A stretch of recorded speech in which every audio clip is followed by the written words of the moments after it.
আমি তাকে ভালোবেসেছি তার সৌন্দর্য দেখিনি। সে যেমনই হোক, আমি তার থেকে সুন্দর কাউকে চাইনি। তার মুখ থেকে ভালোবাসার কথা শোনাটা ছিল আমার জীবনের শ্রেষ্ঠ উপহার। আফসোস, এটা ছিল তার অভিনয়। তবে আমার ভালোবাসাটা অভিনয় নয়, বরং তার এই অভিনয়ের কারণে তাকে পাওয়ার যুদ্ধে আজ আমাকে মানতে হলো হার। একটা সময় হাসির রাজ্যের রাজা ছিলাম, আজ সেই হাসিটাকেও হারিয়ে ফেললাম। আমি জানি আমি তার প্রথম নয়, বরং দ্বিতীয় ভালোবাসা ছিলাম।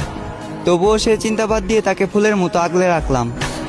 আফসোস, সে ফুলের কাঁটাতেই আমার জীবন গেল, যে ফুলটা একটা সময় আমাকেও ভালোবাসার কথা বলেছিল। খারাপ তো তখনই লাগলো যখন দেখলাম চোখের সামনে অতি আপন মানুষটা হয়ে গেল পর। চোখ দিয়ে ঝরল বৃষ্টি, বুক দিয়ে বয়ে গেল কালবৈশাখী ঝড়।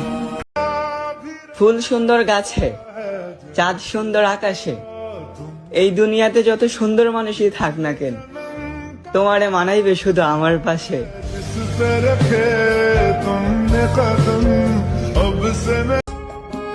কেউ কারো আপনজন হয় না, মানুষ তখনই মেসেজ করে যখন তার টাইম পাস হয় না।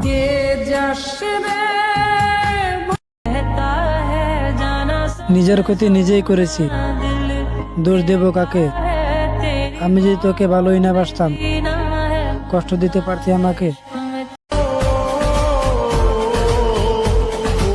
মানুষ কথা দেয় কিন্তু কথা রাখে না।